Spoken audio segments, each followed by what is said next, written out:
Ok, je vais sortir un nouvel album. Mais avant, faut qu'on revoie les bases. Je vais faire une vidéo simple où je vais dire des trucs simples. Parce que vous êtes trop cons. Simple, basique. Bonjour à tous et à toutes, bienvenue sur la chaîne YouTube de Martin Eden. Et aujourd'hui, encore un épisode basique sur un thème qui en ce moment est quand même assez récurrent sur la chaîne. Me demandez pas pourquoi, je suis en train de rusher le sujet. Je pense que dès que j'ai parlé des conseils ouvriers, ça a été un effet domino. Donc j'ai mis d'autres sujets entre parenthèses, comme le livre de Daniel Guérin, etc. Voilà, je pense... Est-ce que je sais pas. Est-ce que je vais continuer sur cette lancée pendant 2 semaines, publier que du comicsme de conseils ou des conseils ouvriers, etc. Je sais pas. C'est voilà, la chaîne aussi, c'est le freestyle, c'est le papillon. Voilà, le papillon. Je papillonne.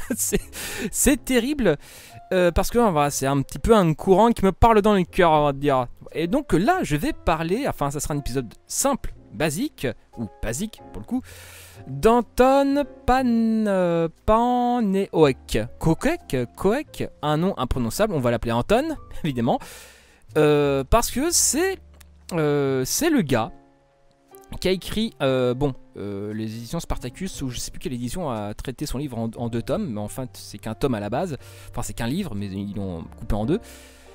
Je vais parler sans doute d'un des plus grands théoriciens avec Rosa Luxembourg sur les conseils ouvriers, et c'est Anton Pannekoek, voilà, prononciation du schnapps bien évidemment, qui était sa fiche Wikipédia est assez courte en réalité, alors qu'il a ses textes, enfin c'est de son livre sur les conseils ouvriers que je vous recommande de commander d'ailleurs. Je vous le recommande sans modération. Ces 2 livres sont, en tout cas en français, même je pense même font consensus. Enfin bref, c'est avec ces 2 livres, on est sur des classiques parmi les classiques, et je veux dire même parmi les classiques. Donc si vous voulez vraiment vous atteler à des lectures vraiment autre chose que David Graeber, Bourdieu ou Monique Pinson-Charlot, si vous voulez vraiment du serious business, ces livres-là, c'est de la cam sûre. Et en plus, je crois qu'il coûte dans les environs de 10-12 €, si je dis pas de bêtises. Je mettrai le lien dans la description. Et pourquoi j'insiste autant sur les conseils ouvriers, sur le comicsme de conseils, etc. C'est une part, enfin, comment dirais-je, c'est une critique, mais tout en comprenant pourquoi, par moment, enfin tout en comprenant les raisons de cet état des lieux, quelque part. C'est quand dirais-je, ce qui définit la gauche en termes militantes aujourd'hui, en tout cas d'une très grande part, c'est ce à quoi ils sont contre. Nous sommes, oui, je suis un militant de gauche antiraciste, anti-féministe, enfin j'ai dit anti-féministe, pro-féministe, etc. En fait, il y a toujours, comment dirais-je, il y a toujours il y a une opposition un peu binaire qui des fois me donne l'impression, je pense que cette impression est quand même partagée par pas mal de monde, en fait tu es de gauche parce que tu veux pas être de droite en fait. Je sais pas si vous comprenez la nuance. Tu n'es pas de gauche parce que tu adhères à une vision de la société voilà, telle qu'elle devrait être pour toi, plus égalitaire, etc. En fait tu es de gauche.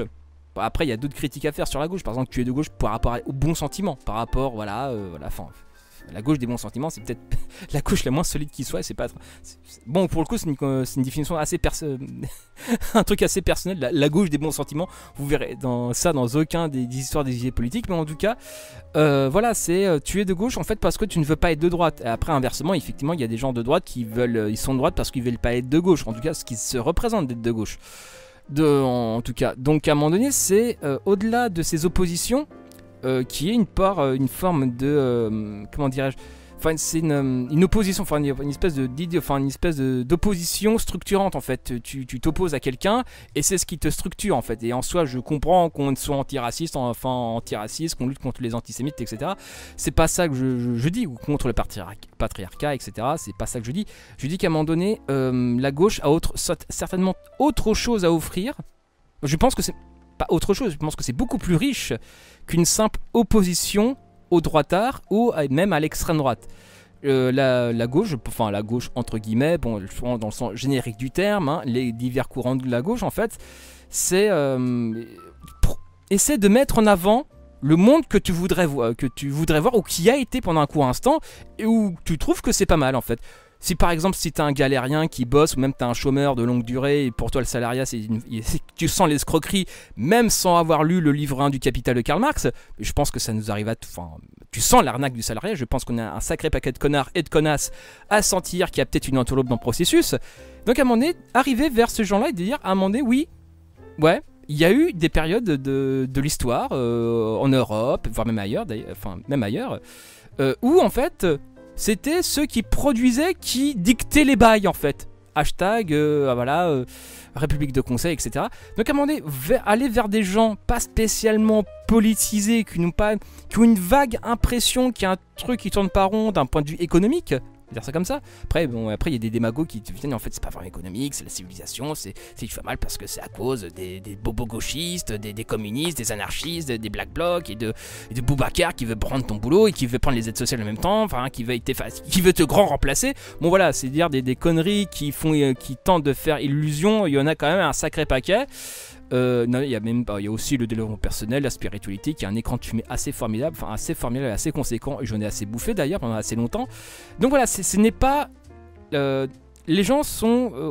les gens, catégorie générique, je pense sincèrement que la plupart des gens sont radicaux en soi, sont radicaux à l'intérieur d'eux, mais il faut peut-être trouver la bonne clé ou le bon truc qui peut un petit peu, j'ai pas le mot radicaliser parce que c'est un mot assez péjoratif, mais qui peuvent mettre des raisonnements rationnels sur leur mal-être économique, etc., etc.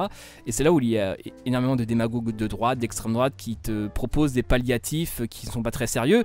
Mais voilà, non pas que le marxisme en soi soit est incritiquable. Après, c'est tout un cheminement rationnel sur les sciences humaines, historiques, sociales, etc.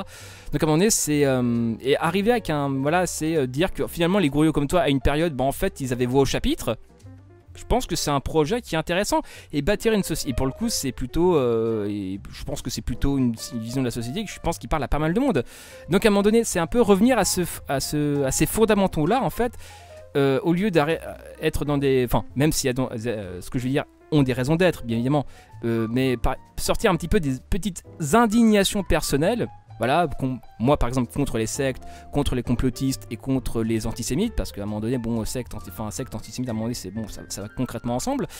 Donc voilà, à un moment donné, je vais pas m'étaler sur les sectes, sinon je serais devenu un simple zététicien quelque part, tout à fait banal et tout à fait random, sans aucune saveur, toi-même tu sais. Mais voilà, donner une coloration un peu sociale, un peu politique, et effectivement, arriver vers des gens qui en chient, de dire qu'à un moment donné, ouais voilà, il y a eu des périodes de l'histoire où des gens comme toi avaient le pouvoir, enfin, vous dirigiez la société, je pense que ça peut être un projet de société intéressant. Bon, après, il faut en cerner les limites, il faut faire un vrai travail critique sur les dérives, machin, etc. Mais, d'un point de vue affect, sans prendre les gens pour des cons, à un moment donné, c'est dire que non, ça a été possible. Non, enfin, le monde tel que tu le connais et tel que tu penses qu'il sera toujours, en fait, c'est purement, ça tient sur très peu de choses finalement. Donc, à un moment donné, c'est arriver vers ça, vers une vraie vision de la société qu'on veut, enfin, ou en tout cas avoir des éléments de piste d'une société qu'on voudrait avoir en fait. Pas juste prendre le Xanax, métro boulot dodo, enfin bref, le burn-out professionnel, vous-même vous savez. Donc voilà, c'est sortir un petit peu c'est pas complètement, parce qu'à un moment donné ça s'articule, ça se complète, etc. C'est pas une question aussi de faire l'essentialisme, etc. Faut un espèce de truc un peu méprisant. C'est juste comment rappeler aussi c'est quoi le projet de la société. Des libertaires, etc., etc. Donc à un moment donné, c'est... Et donc voilà pourquoi je mets vachement en avant le communisme de conseil, parce que déjà d'une, ça me plaît, même si j'en admets très volontiers les limites, et je pense que ça peut adhérer des gens qui sont pas forcément beaucoup politisés à la base, ou qui sont un peu sous... Enfin voilà, je pense que sincèrement, ça peut élargir sans diluer le propos. Je pense que c'est ça qui est intéressant. Enfin bref, ceci étant dit, l'intro qui est absolument... qui fait pratiquement 10 minutes, bordel, 9 minutes 14. Mon dieu, cette intro qui est beaucoup trop longue. Donc on va parler d'Anton Pannekoek et sa fiche Wikipédia qui est ma foi assez courte, et c'est pour ça aussi que j'ai meublé pas mal en intro. Anton Pannekoek est un astronome, astrophysicien et militant marxiste néerlandais, né le 2 janvier 1873 à Wassen et le 28 avril 1960. Il est mort, le 28 avril en 1960 à Wageningen. je sais pas dans quel pays c'est. Il participa au développement du mouvement communiste aux Pays-Bas et en Allemagne et devient dans les années 20 une figure du communisme de conseil opposé aux conceptions de Lénine. Si jamais tu ne sais pas c'est quoi le communisme de conseil, je te renvoie la vidéo sur le communisme de conseil, tu verras, c'est très très bien, c'est très très bien. Et aussi il y a des bugs de Zemmour aussi, enfin sur la chaîne, c'est toi qui vois. Biographie. Militant de l'aile gauche de la deuxième internationale, ses positions le rapprochent de Rosa Luxembourg. Et promis, je parlerai de Rosa, de Sainte Rosa, qui a eu une mort digne d'une rockstar. Enfin bref, tragique. Son courant de pensée a été appelé gauche germano-hollandaise. Pourquoi pas. Opposant résolu à la première guerre mondiale, pas la première guerre mondiale, il rejoint dès 1919 la troisième internationale dont il est exclu en 1921 en raison de ses positions communistes de gauche et de son opposition à l'autoritarisme de Lénine.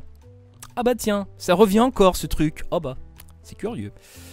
Conseilliste, il rejette le stalinisme dès son apparition, comprenant d'emblée que ce courant n'a plus de rapport avec le marxisme. Oh là là, les tanquis en PLS.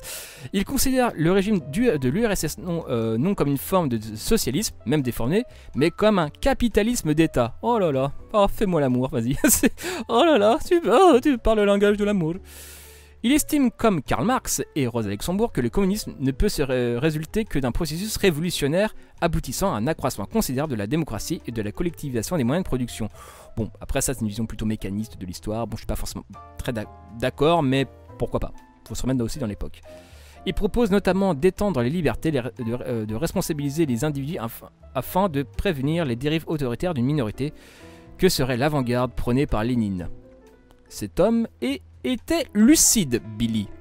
Attends, 1960, il n'a pas connu les Beatles ni Doctor Who. Bah, quel drame. En 1938, il publie Lénine comme philosophe sous le nom de John Harper. Oh yeah. Pendant la Seconde Guerre mondiale, il rédige son ouvrage majeur, Les Conseils ouvriers, publié en 1946, en 2 parties, sous le pseudonyme de Pet Hatst. Imprononçable. En 1944, alors qu'il rédige cet ouvrage, la plus grande partie de ses archives brûle lors de la bataille d'Arnhem. Panokoek resta fidèle à ses convictions et correspondra par exemple avec Cornelius Castoriadis. Son autobiographie Souvenir est parue le 22 mars, 22 ans plus tard, aux Pays-Bas. Je crois que je ne l'ai pas dans ma liste, ce livre. Je ne sais pas s'il était traduit en français, je ne sais pas. Il a suivi des études scientifiques, obtenant un doctorat dès 1902. Professeur au sein de l'Université d'Amsterdam, il a fondé un institut d'astronomie qui porte aujourd'hui son nom. Docteur honoris causa de l'université d'Harvard, il a reçu en 1951 la médaille d'or de la Royal Astronomical Society. Un cratère lunaire de 71 km de diamètre porte son nom, ainsi que l'astéroïde 2378 Padkokek. Voilà. Il est également l'auteur d'une histoire de l'astronomie publiée en néerlandais puis traduit en anglais. Je n'ai aucune idée de la valeur de l'ouvrage. Associant photographie, annotation, diagrammes et dessins, il a développé une méthode permettant de représenter la Voie lactée. Considérant qu'aucune représentation ne nous rapproche le mieux de la vérité, que si l'on prend conscience de notre perception nous trompe. Il préféra mettre à distance la photographie sans pour autant la négliger comme outil d'observation. Cette recherche aboutit à des planches d'une beauté plastique et poétique indéniable, alors qu'elles sont menées avec la plus grande rigueur scientifique. Un artiste est un scientifique, en gros c'est un libertaire. Et donc voilà, sa fiche est assez courte en réalité. C'est pour ça que j'essaie un peu de meubler. Il est mort à 87 ans. Vous vous rendez-vous compte, il est né en 1873. Il est né 2 ans après la Commune.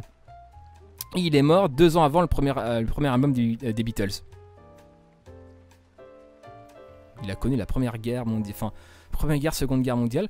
Non, franchement, lourd le gars. Lourd, j'essaie de me représenter vraiment. Il est né 2 ans après la Commune, mort 2 ans avant le premier album des Beatles. Je sais pas si vous représentez le truc, mais moi je trouve comme mise en abîme, c'est assez intéressant. Et je crois qu'il est mort 1 an avant le premier épisode de Doctor Who, à peu près, je sais plus, à peu près dans ces eaux-là. Enfin bref, donc voilà.